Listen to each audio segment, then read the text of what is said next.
Chapter 16 and our core training concepts chapter of the 7th edition of the NASM CPT manual, the essentials of personal fitness training. Here we're going to dive into, so again, we kind of are on that building block pattern here. That flexibility chapter was first. I believe it was chapter 14. Chapter 15 was cardio. Chapter 16 is core, and then we'll keep progressing through, just like you would be building out a program for somebody in this sort of realm. So we're gonna, NASM recommends going in this order based on their OPT model. There's your learning objectives down there on the bottom. You can take a look at those. All right, so really what we want to understand here is that, core training is really critical for many things. Core centralized, meaning centralized. So posture is going to come from that, enhanced or improved performance, reduced injury reduction, and then speeding up the injury healing process or the rehabilitation. All right. So those are the key components of that core training. So inside of that core training, we have 3 different terms that we kind of want to refer to: core stability, core endurance, core strength. Now, core stability is just like it says, the ability to maintain a given position and stabilizing the spine for a period of time while also having simultaneous movement of the limbs. Okay, so that's core stability. We're taking and stabilizing our central section, and in that same process, we're also allowing for proper movement to occur so that the spine is not compromised. Now, core endurance is basically being able to go for a given duration of that core stability. All right.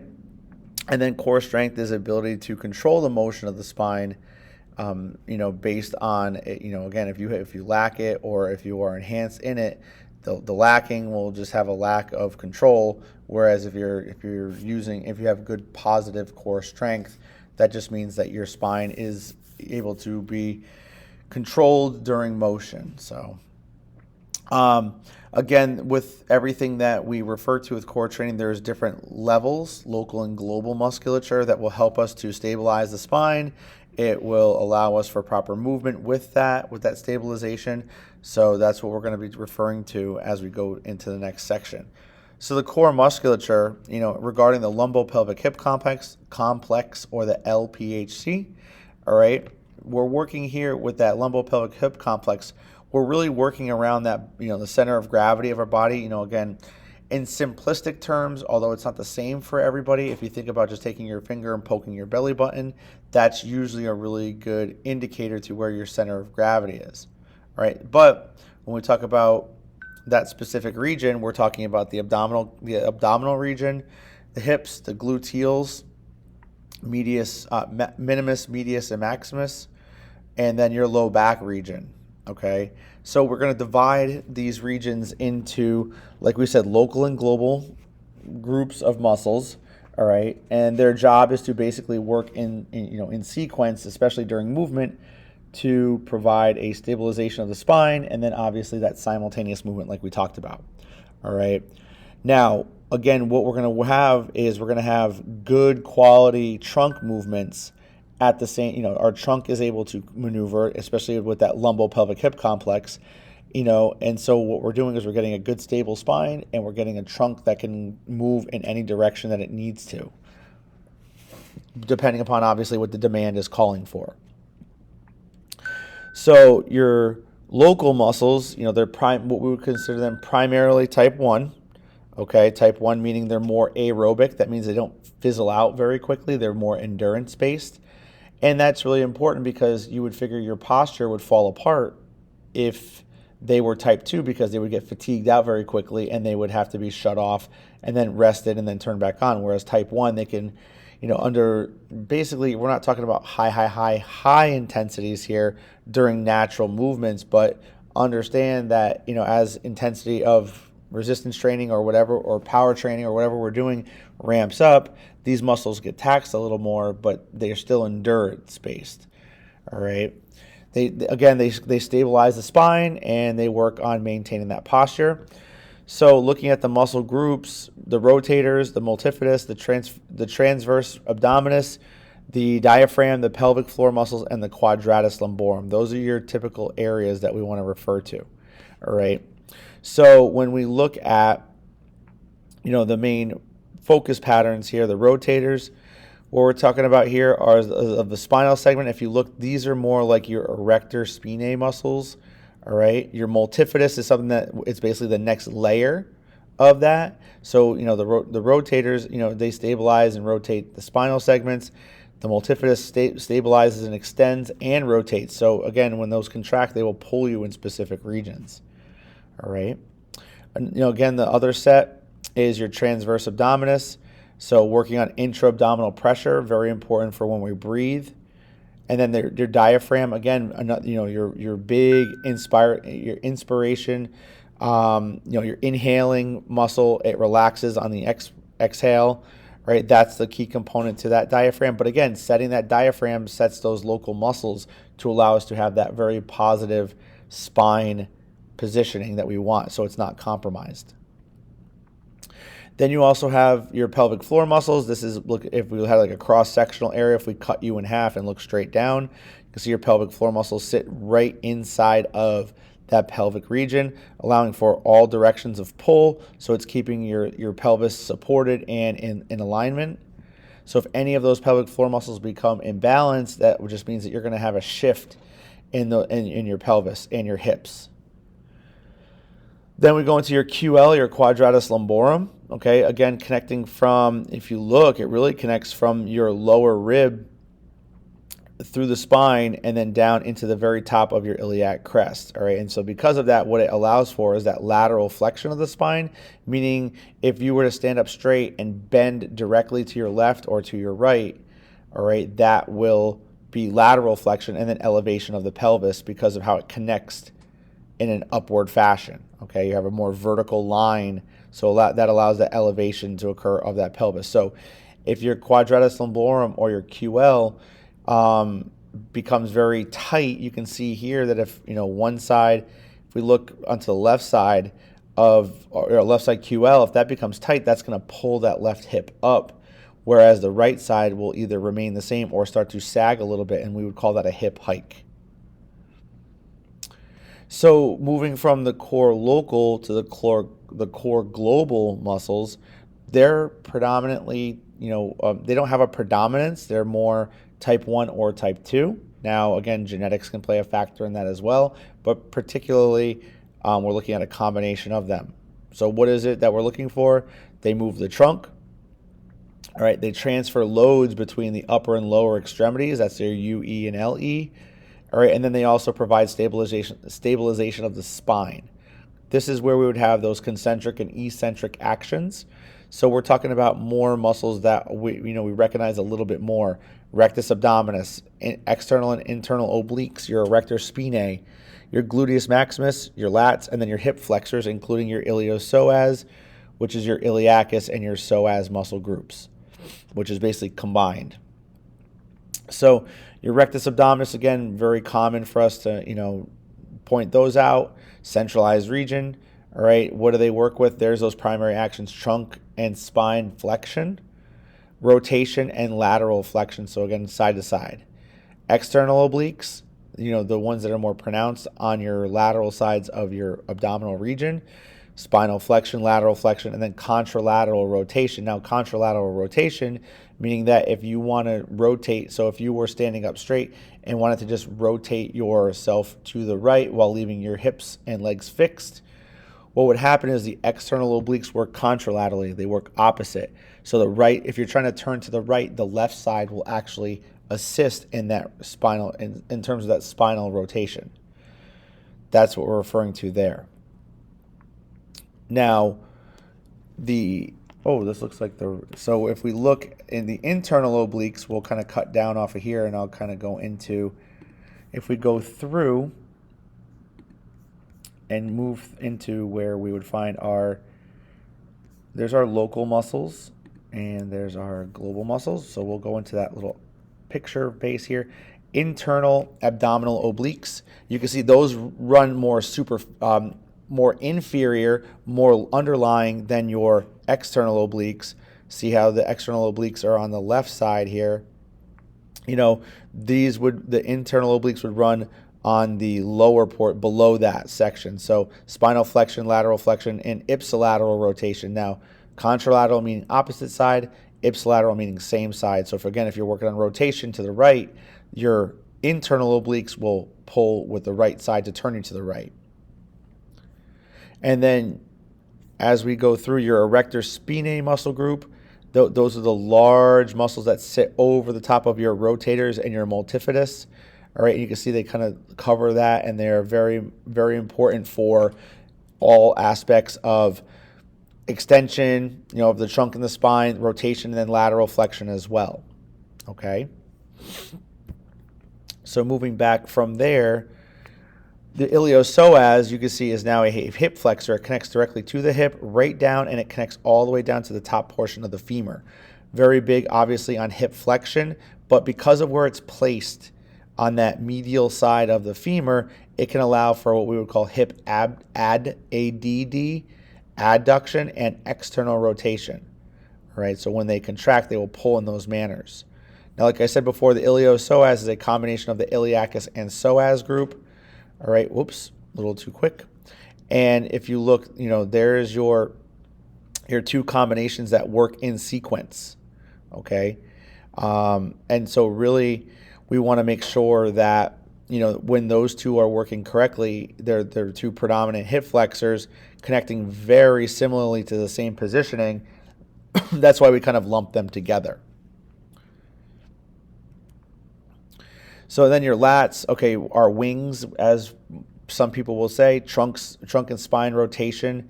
You'll also get some shoulder extension, some adduction, and some internal rotation of those. Now, we assume that the lats work with the back, and we assume the back is part of the upper body. But just understand the lats are a really important core musculature. They really are important because of where they connect down through the spine. All right, and they connect to the fascia, the thoracolumbar fascia that runs, above that spinal region. So it has a really big implication on all things spine and trunk. Okay, so if your lats are, asymmetrical, or they have improper length tension relationships, they can really throw off your hips. They can throw off your true pelvis. They can throw off your spine, and really cause complications and eventually lead to pain or injury. So what do we have to recognize after we have local and global? Okay, well, why do we want to properly train? Basically, we want to make sure that we have proper development of all things strength, power, and endurance. We also want to make sure that we can have people move dynamically in a more, physical sense, so that we can try to avoid having complications with movement like falls and injuries. All right. Now, without being properly trained, we are really taking and putting our spine, in a compromised position, and we lack that what we would call intervertebral stabilization. So we're losing that stabilization between each vertebrae as it goes from C1 all the way down. Truly, if we talk about just the spine, I know it's part of your vertebrae system, but we'll just say from C1 all the way down to L5. We'll not talk about the sacrum or the coccyx at that point. Only we just want to talk about the upper portion. But obviously, there it can have an impact on those regions as well.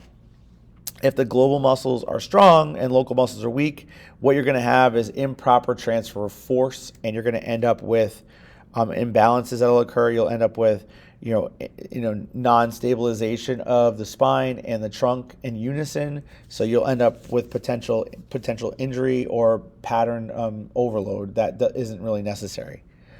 So we want to make sure that we don't have that loss or that weakness. Okay, because poor posture, our performance will decrease. Now, don't think just athletic performance, but performance of movement for all ages. There is, again, that increased risk of injury, and then you're going to have a hard time getting back to returning from an injury if something were to occur. So core musculature will help in speeding up that process. So we want to make sure we optimize posture. We kind of hit on that before, but we want to maintain the natural curvature of the spine. Now, if we look, this is the lateral side. This is from a lateral viewpoint. Now, this is technically if we were looking at somebody from their right side, all right, cervical spine, moving down through your thoracic, Moving down through your lumbar, there's your sacral and your coccyx region. Again, we've hit on those areas in previous chapters. So, again, we know about that curvature and we know what it's supposed to look like. Okay. But just understand you have an outward curvature, or excuse me, an inward curvature of your inward curvature of your cervical. You don't want that to be straight up and down. There needs to be a slight shift in it. All right. Not too crazy, but enough, because if you have a straight neck, that can actually cause problems with your spine as well. Moving down, you're going to have an outward or a convex shape of that thoracic moving outward. Now, it does say kyphosis there, but if it's exaggerated, that would be where we would talk about upper cross syndrome. Lumbar moving back inward, more lordosis, but again, too much lordosis could lead to lumbar or lower cross syndrome of the lumbar region. And any of those would lead, so if you have an issue with any of these areas, particularly if you have like an exaggerated lumbar curvature, that's where we would have what we call anterior pelvic tilt, where you're basically dumping the pail of water forward because your hips will almost like they want to bend, they want to bend and they want to dump out water. If you have an issue with your thoracic spine, or even if it's calling upon specific musculature like tight hamstrings or rectus abdominis regions, that can cause you to have a posterior pelvic tilt, or what we would say is the pail dumping backwards. Okay, so posture is going to be really important for that, helping with proper spinal health. Now, there's your anterior and posterior pelvic tilt. You can see how at different points, the underactive abdominals and the overactive erectors will cause that big curvature of the lumbar spine, and you can see the hips will tilt forward. Okay, whereas overactive abs can cause that shift, and then also having overactive hamstrings, you're basically kind of pulling up and down simultaneously, which is going to rotate the pelvis backwards, and that's kind of what we look at. The pelvis will shift, and you can see the angle of your hip changes dramatically in both sides. Okay, more forward for anterior and obviously more backward for the posterior. So we know that there can be these deviations, but understand we can also have side-to-side deviations, which we would call scoliosis. And if you look, it's that lateral curvature. That there is away from the midline. So what we want to do is we want to make sure, because scoliosis is so structurally unsound and it puts a lot of, additional strain on the spine and causes pain, we have to find ways that can help that scoliosis. So, because typically with that spine shifting laterally, it's going to cause imbalances from the left and right sides of the body. So core muscle strengthening can help offset some of this. From a personal standpoint, I know from my own work that I've done with people, working in a deadlifting program and putting more deadlifts into a person's regimen actually has helped them, because if all the musculature that is sitting over, as we said, the rotators, the multifidus, and then the erector spinae group, all of those muscles, when they fire from deadlifting, will contract the spine to make it optimal, meaning that when it contracts, it wants to maintain the shape of the spine, but it also wants to pull correctly. So when it pulls correctly, over time, what it'll do is it'll create a less deviated lateral spine, so therefore it can become a little bit more straight up and down. It may not fix it completely, but understand that, that was, again, these are more case study bases because they were things that I've done, but I've seen it happen and talked with other people that have had success doing it as well.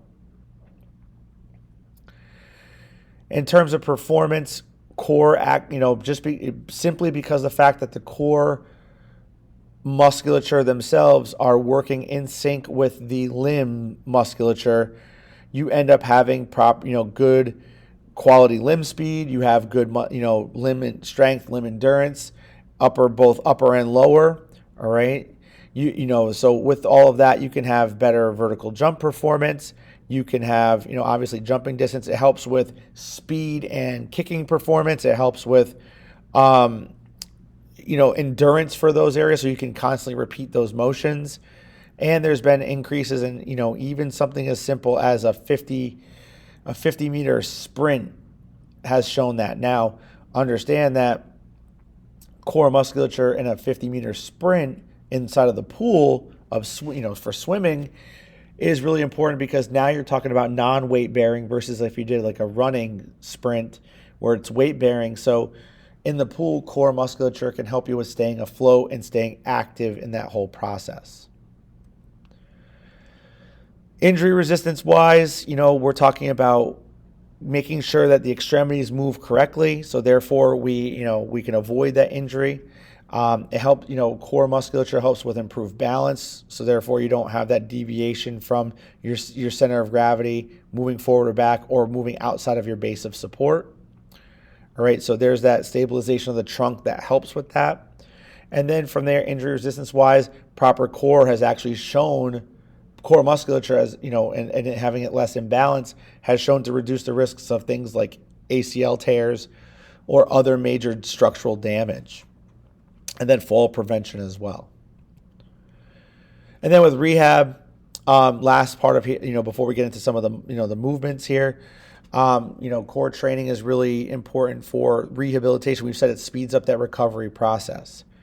What are we talking about? Restoration of the, like it says here, size, activation, and endurance of things such as like your multifidus, which is your deep spinal muscles, can help you with, rehab from low back pain, right? If you had it, or if you're coming back from it. Also, just core stability exercises have shown to have improvements of, with low back pain. Now, if you know who Dr. Stuart McGill is, he kind of works within that realm of creating positive core stability. And if you put in if you type in, and we can actually do that from here, just to kind of show you, we look at the search. If we said Dr. Stuart McGill, okay, we put in big three, you'll see here that there's a few videos that are there basically explaining what each of those big three are. And by using them, what ends up happening is they actually create a better core stabilization. And the three of them are the three exercises of the curl up, the side bridge, and bird dogs. And those are your three main exercises that we use to help enhance our really truly our core stabilization. And that's a good resource if you were looking for something like that. I know it's a little bit off of what we're talking about here, but having that information can help you tremendously, because it gives you a little bit more implication to what we're talking about.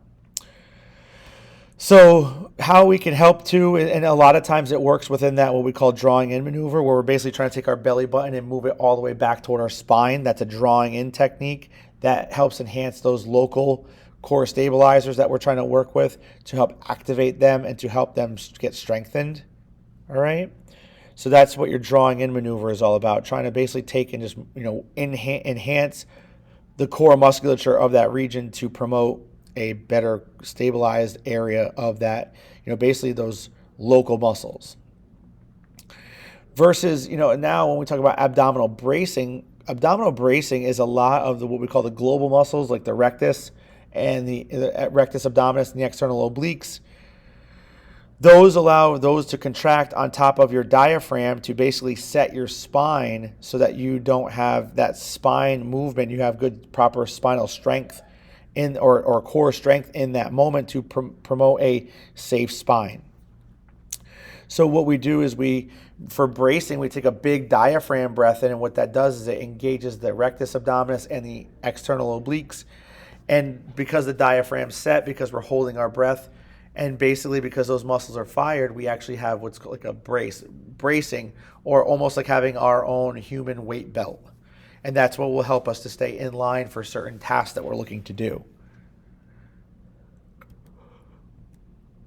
But actually, to kind of go back a little bit, that also can be a really important thing for if you're just going to use this as a movement pattern as well. If you're going to try to work on just bracing, that can help with those more global muscles so that they will fire and they will start activating if you're using them just for the exercise portion.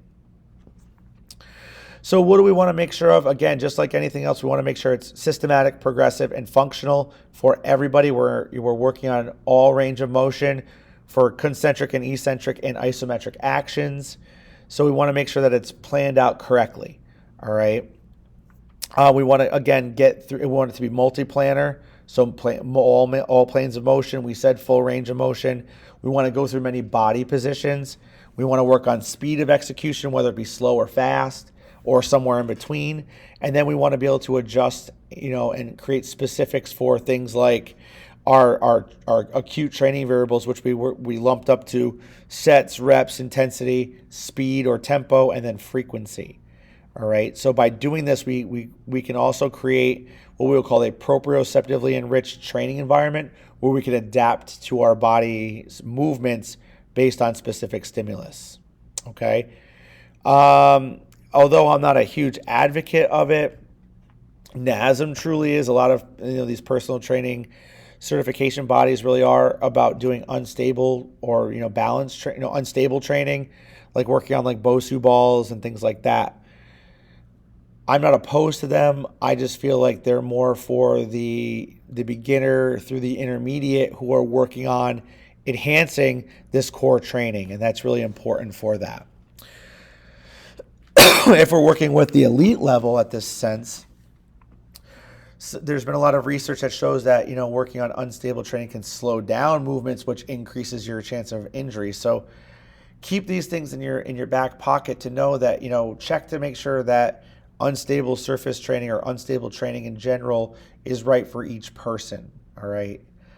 Some will disagree with me, and that's okay, because that's really good that you disagree, because that means that you have a feeling toward it and you've probably backed it up with looking up information that's credible. Okay. So here's your variables. Okay. So again, all planes of motion to the top left, working within your sets to a low, moderate, or high, and then we would adjust our low, moderate to high reps. So if we go low sets, we want to maybe go high reps. Moderate usually sticks with moderate, and high volume usually goes with low reps, depending upon what you're doing. Full range of motion, we could talk about, you can have partial range of motion, you can have end range of motion, depending upon what you're doing. Then we go into, little to no spine movement like a plank, all right, and then progress all the way to explosive trunk movements like a medicine ball rotational pass. Okay.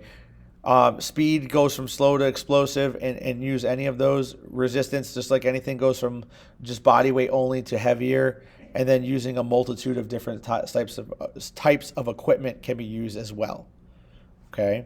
And all of those variables can be used and adjusted and implemented in a way that works for everybody. So again, working on stability, muscular endurance, strength, and power. Okay, again, working with the proprioceptive base, making things what we call multisensory, all right, using different modalities, balls, bands, and other balance equipment like balance boards, balance beams, things like that. All right, for this purpose here, with anything core training-wise, we're looking at technique. We're looking at quality of movement versus quantity. So even if we are doing high reps, we want to make sure that they're done correctly and good quality, okay? And then the last part of this here, working on optimizing the sequence of function of the intervertebral stability, lumbopelvic stability, and then the movement efficiency. All of those will allow, when we design it, to be correct. So therefore you have proper spine motion, stability, proper LPHC, stabilization and movement, and then obviously the overall outcome of proper movement and good force output. So here we're going to get into the local muscles, the core training progressions. Here they all are. So I'm just going to kind of go down the line and then we'll look through them correctly.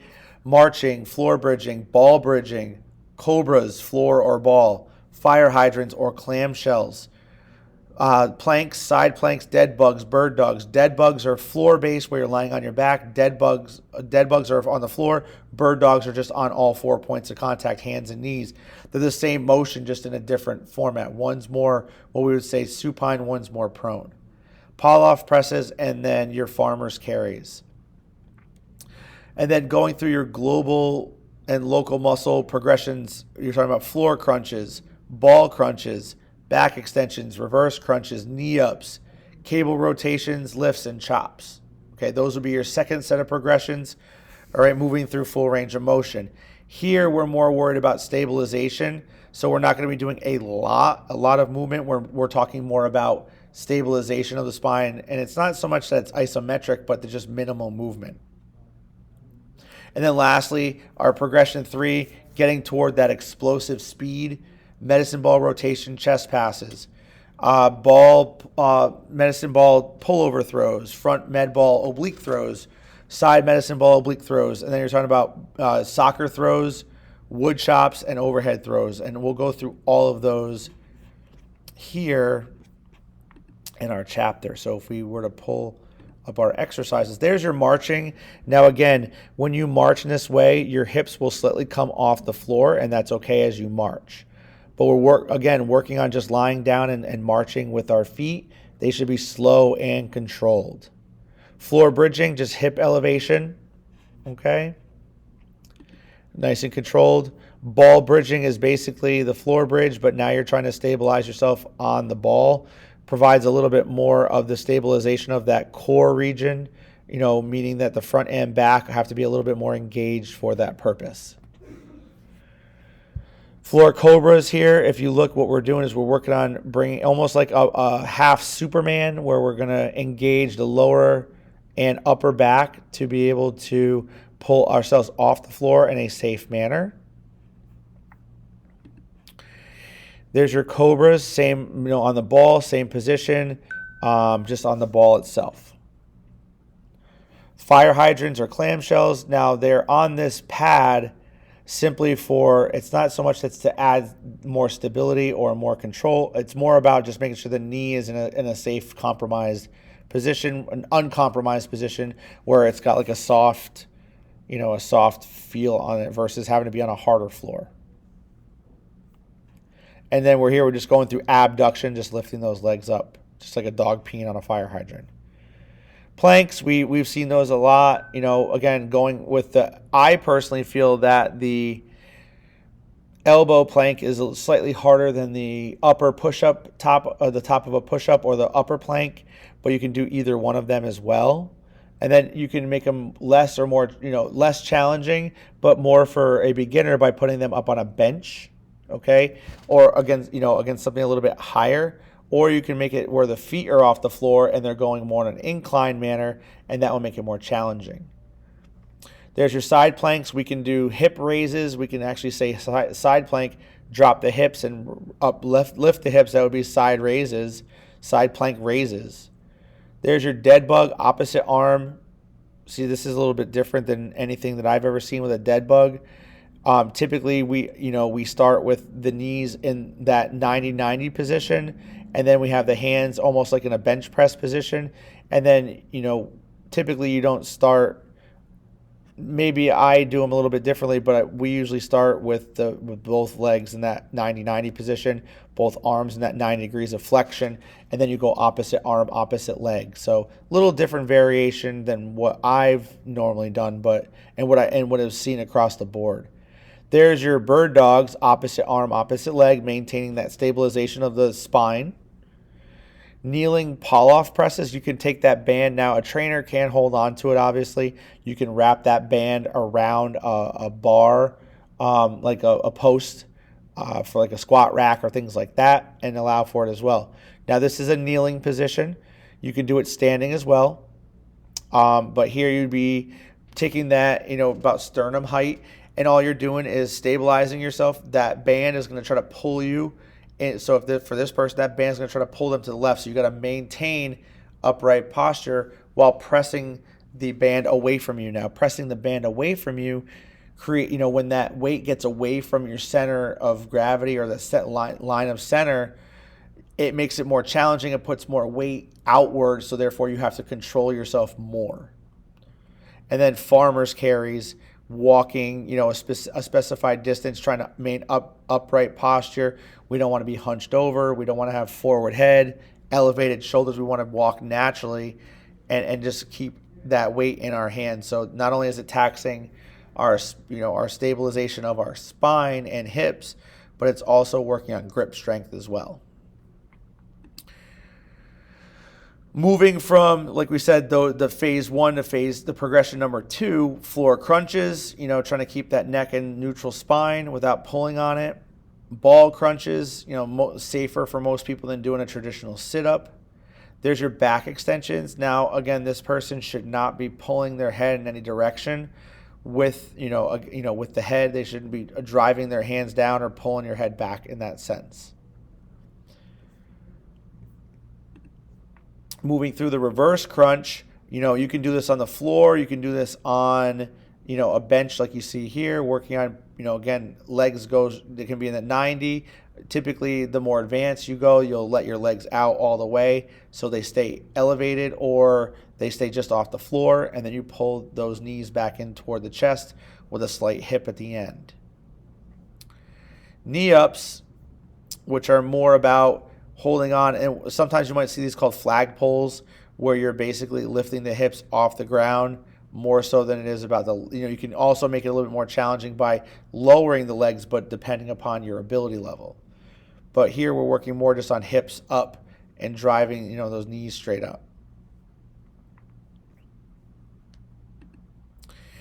Your cable rotations, now they really do that pivot. You can do the pivot. It's actually a good complete range of motion, okay? Your cable lifts, okay, starting from that lower position, making sure they're getting in a good quarter squat, okay? And then raising up through, okay? And then you're gonna go through and then move downward, or those chops, again, using that rotational piece, without compromising the knee or the ankle. And then we move into that progression number 3 with things like a rotational ball, basically a ball rotational chest pass. All right, moving and again pivoting on those feet, being a little bit more explosive. There's your medicine ball pullover throws.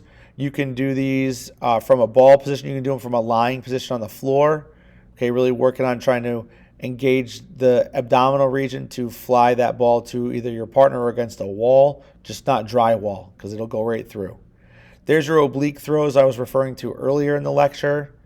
Again, working on against a wall is always more optimal. You can work on throwing it to and from another person, but really engaging the external and internal obliques. Oblique throws again. Medicine ball soccer throws, we're working on that downward trajectory again and making that ball bounce off the floor. Hopefully it hits off a wall and then comes back to you, so it makes it a lot easier. Okay, and then wood chop throws, you're working on rotational, so coming down and rotating to a side. And then back, ball back extension throws, where we're going to be basically rotating all the way through. Okay, coming up and around and up versus up and around and down. All right, so these are your examples of your exercise that you can progress to, and we saw those in those lists. So then, of course, we always are looking for our kinetic chain checkpoints. So your feet, your knees, your hips, and your shoulders, and your head, making sure, these are very common checkpoints that we go through a lot, and we see this in each chapter. So we want to work on trying to get these correctly, okay? So working on those 5, looking for those 5 positions to make sure there's, proper muscle activation and to avoid injury, but make sure we're not seeing unwanted movements to try to correct them so they don't become bad movement patterns.